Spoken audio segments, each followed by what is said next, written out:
Good morning class. Refraction of light, ठीक है, प्रकाश का अपवर्तन, ठीक है। परावर्तन क्या था? परावर्तन क्या था? जब प्रकाश किसी एक बिंदु से या प्रकाश स्रोत से चलकर, ठीक है, सोर्स से चलकर, ठीक, किसी सोर्स से चलकर और कहीं से टकराने के बाद, इमर्ज होने के बाद किसी भी दिशा में, किसी भी डायरेक्शन में चली जाए, उसे हम प्रकाश का क्या बोलते थे? परावर्तन, ठीक है। एक बार थोड़ा सा डिस्कस कर लेते हैं कि कोई भी सोर्स ऑफ लाइट थी, आई को टकरा के किसी भी दिशा में चली गई, ठीक है, किसी भी दिशा में चली गई, तो इसे हम बोलते थे प्रकाश का परावर्तन, ठीक है। जब कोई प्रकाश, सूर्य की किरण आती थी, किसी समतल पृष्ठ से टकराने के बाद किसी भी दिशा में चली जाती थी, तो उसे हम बोलते थे प्रकाश का परावर्तन। या फिर दूसरे तरीके से कहूं कि कोई किसी सोर्स से, यानी सूर्य से या किसी भी सोर्स से, बल्ब से या किसी कैंडल, मोमबत्ती से हमारे पास लाइट आ रही है और किसी ऑब्जेक्ट, वस्तु से टकरा रही है, टकराने के बाद वापस हमारी आंख पे आ जा रही है, ठीक है, और आंख से टकराने के बाद वापस उसी वस्तु पे या ऑब्जेक्ट पे चली जा रही है, इसी को हम बोलते थे प्रकाश का परावर्तन, ठीक है जी। तो अब हम बात करते हैं रिफ्रैक्शन, ठीक है। जस्ट अपोजिट है किसके? रिफ्लेक्शन के। परावर्तन के जस्ट अपोजिट है रिफ्रैक्शन, ठीक। चलो जी बात करते हैं अब हम किसकी? रिफ्रैक्शन की। तो रिफ्रैक्शन क्या? देखो, सबसे पहले हम बात करते हैं किसी मीडियम की, ठीक है। मीडियम क्या होगा? मीडियम होगा हमारा कोई भी पदार्थ हो सकता, दूध, पानी, ठीक है, दूध, पानी, कांच, हीरा, ठीक। इनमें क्या होगा? प्रकाश का अपवर्तन होगा, ठीक है। क्या होगा? अपवर्तन। अब सबसे पहले हम बात करते हैं, यहां पे एक लाइन खींचते हैं, ठीक। ये क्या होगी? अभिलंब। क्या होगा? अभिलंब, नेचुरल, ठीक है।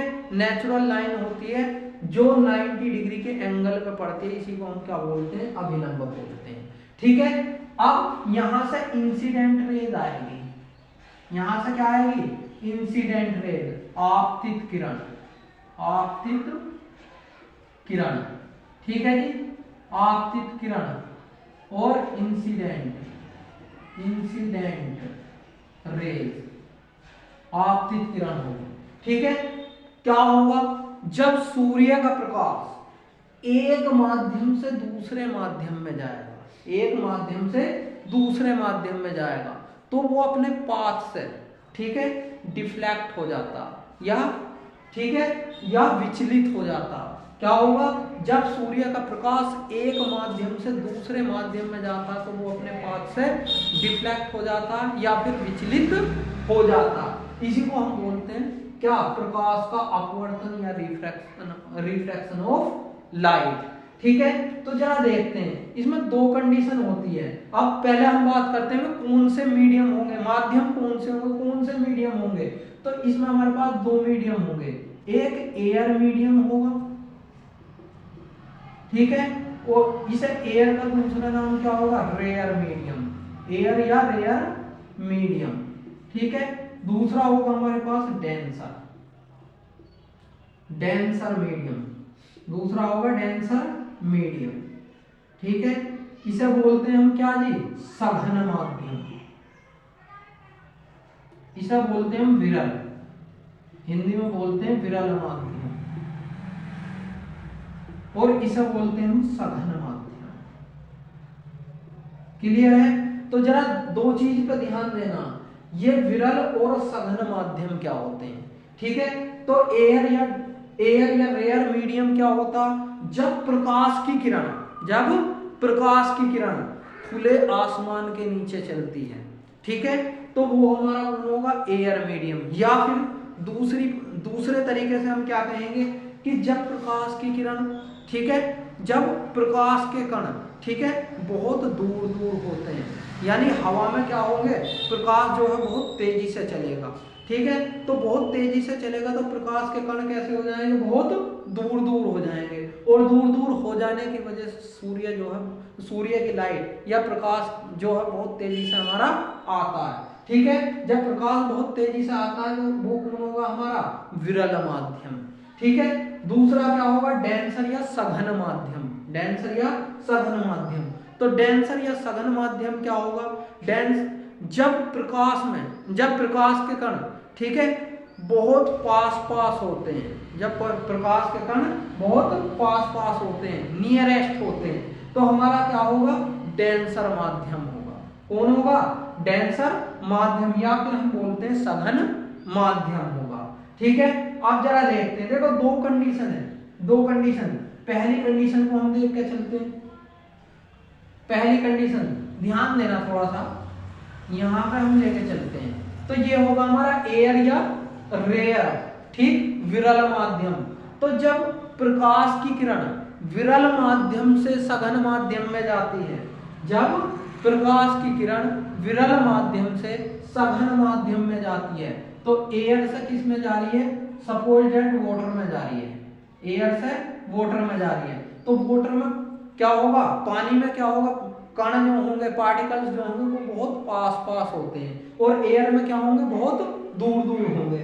ठीक है, तो जब हमारा विरल माध्यम से सघन माध्यम में आया, ठीक है, तो क्या होगा, यहां देखो, ये प्रकाश की किरण आई तो क्या होगा, अभिलंब की ओर झुक जाएगी। ठीक है, अभिलंब की ओर झुक जाएगी। जाना कहां से था उसे, जाना यहां से था, जाना यहां से था, लेकिन वो अपने पाथ से थोड़ा सा डिफ्रैक्ट हो गई, विचलित हो गई, थोड़ा सा डिफ्लेक्ट हो गई, विचलित हो गई, और ये थोड़ा सा इधर को मुड़ गई, यानी अभिलंब की ओर मुड़ गई। तो क्या कहेंगे कि जब प्रकाश की किरण विरल माध्यम से सघन माध्यम में जाती है, तो क्या होगा, अभिलंब की ओर झुक जाती है।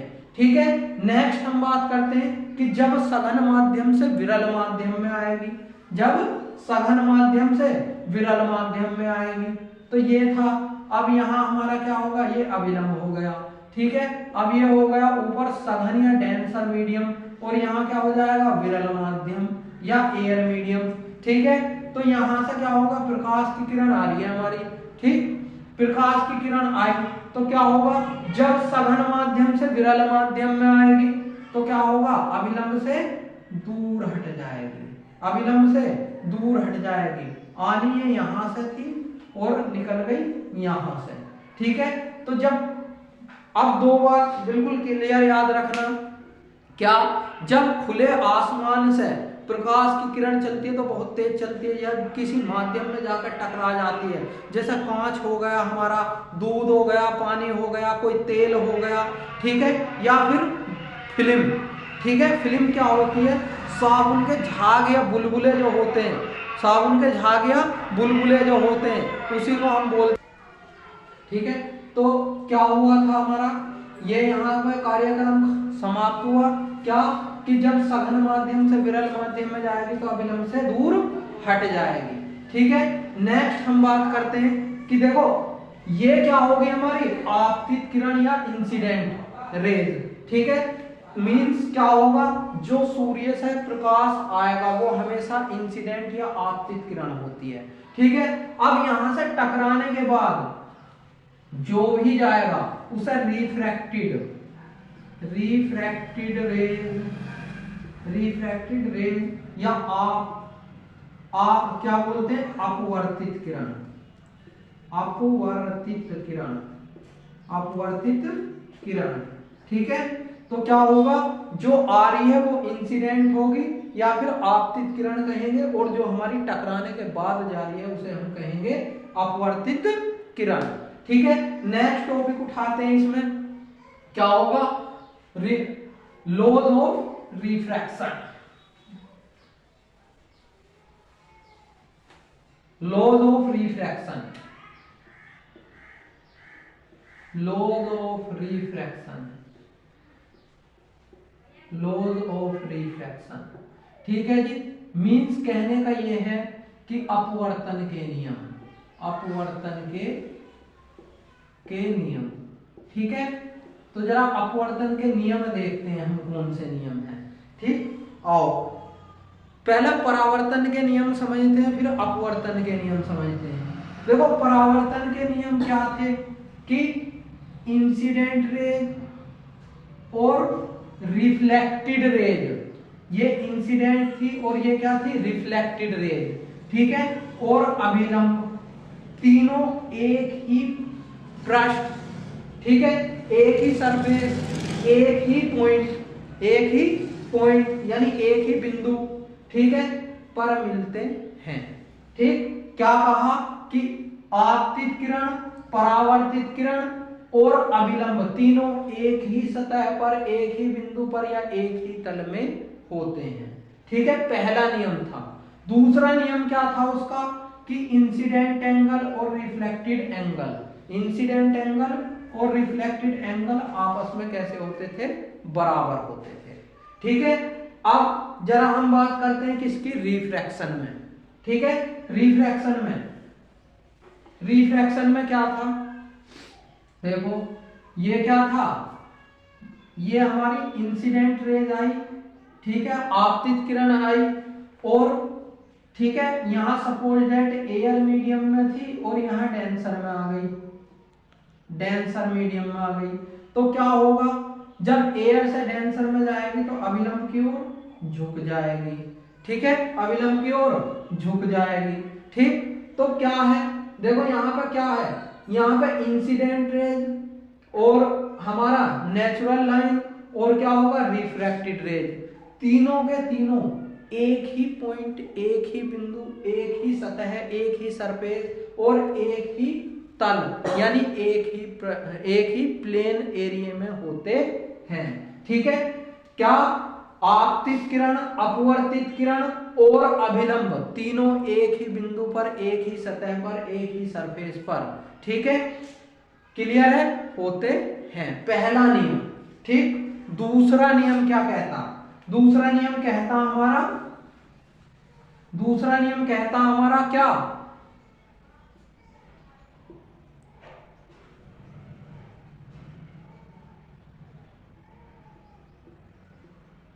आई और आर। ठीक, दूसरा नियम कहता हमारा कि इंसिडेंट एंगल की ज्या मतलब साइन। ठीक है, इंसिडेंट एंगल की ज्या, तो साइन ऑफ इंसिडेंट एंगल, ठीक, ratio sine of refracted angle, ठीक, is equal to constant n, is equal to constant n, refractive index बोलते हैं इसे, क्या बोलते हैं, रिफ्रैक्टेड इंडेक्स। ठीक है, इंसिडेंट एंगल की ज्या, ठीक, यानी कि हम कह सकते हैं अपवर्तित कोण की ज्या और आपतन कोण की ज्या और अपवर्तित कोण की ज्या का जो अनुपात होता वो एक क्या होता, नियतांक होता, और इस नियतांक को हम क्या बोलते हैं, Snell's law, Snell's law, Snell का नियम, स्नेल का नियम मोस्ट इंपोर्टेंट है, यही पूछा जाएगा क्या कि क्या sine of incident angle, ratio between sine of incident angle and the sine of refracted angle is equal to constant.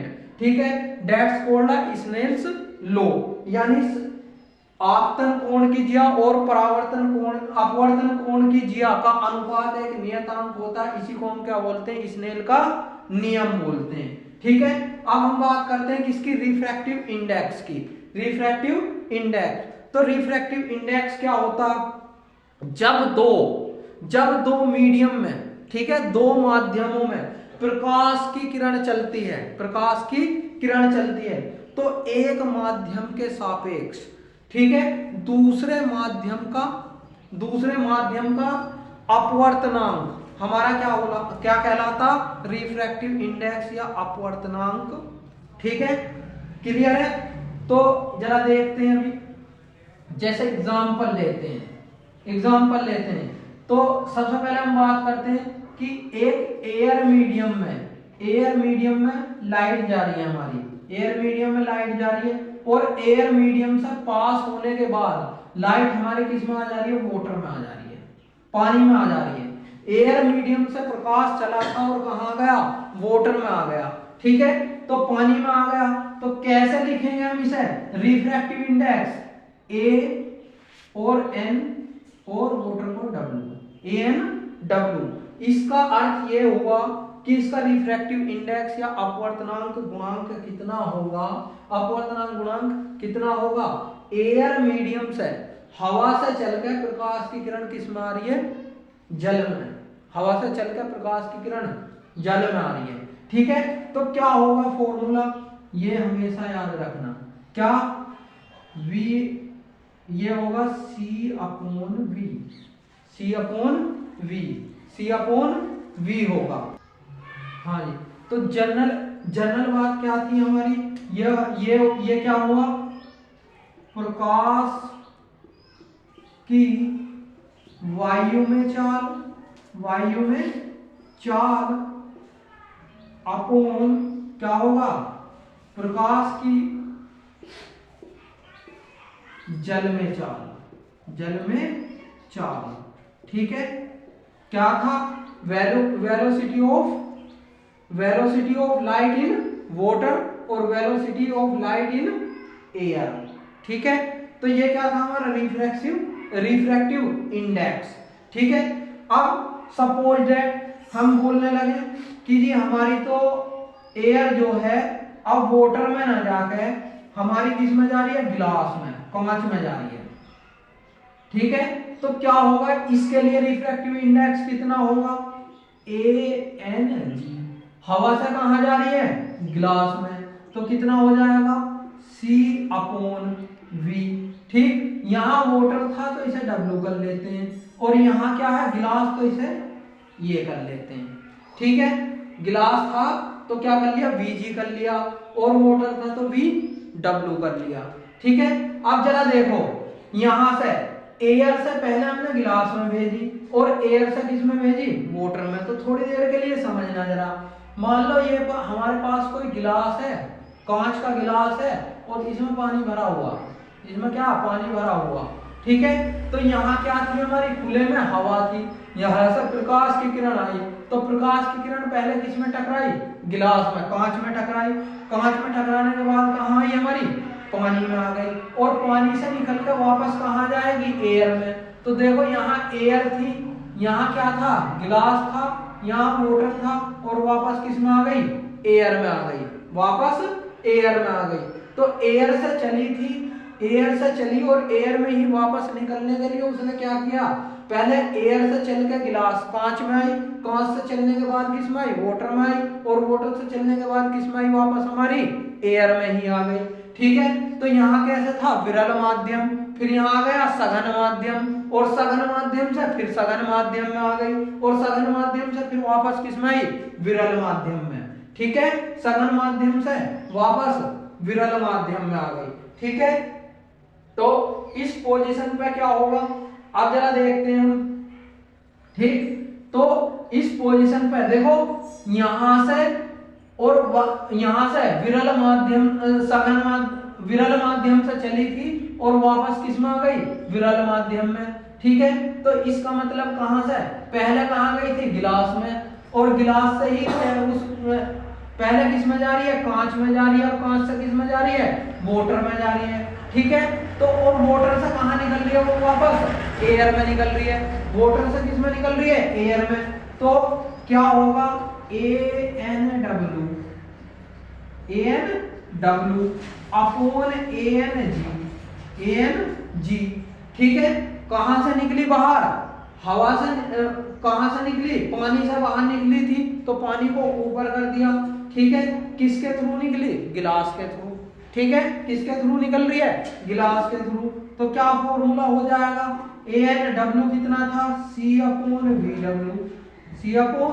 VW upon कितना था, C अपॉन VG, ठीक है।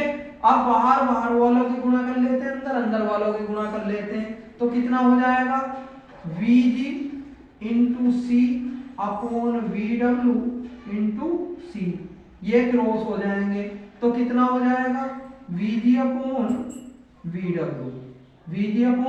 VW, इट मीन्स कितना हुआ, ANW upon ANW upon ANG equal to कितना हुआ, VG upon VW, ठीक है। अब कुछ इंडेक्स लिखते हैं, ठीक है, किस किस के लिए इंपॉर्टेंट है, कौन कौन इंपॉर्टेंट है जो पेपर के पॉइंट ऑफ व्यू से आप पूछे जाएंगे। ठीक है, तो जरा देखते हैं इंडेक्स। तो ये कुछ हमारे इंडेक्स थे जो मोस्ट इंपोर्टेंट है पेपर के पॉइंट ऑफ व्यू से, बहुत ज्यादा मोस्ट इंपोर्टेंट है, एक एक नंबर में ऑब्जेक्टिव टाइप क्वेश्चन पूछे जाते हैं। अब ये किसी हम तो फिलहाल 10th लेवल की बात कर रहे हैं, लेकिन ये किसी भी एग्जाम में कॉम्पिटिटिव एग्जाम जो जितने भी होते हैं उनमें सब में पूछ लिए जाते हैं एक एक नंबर में।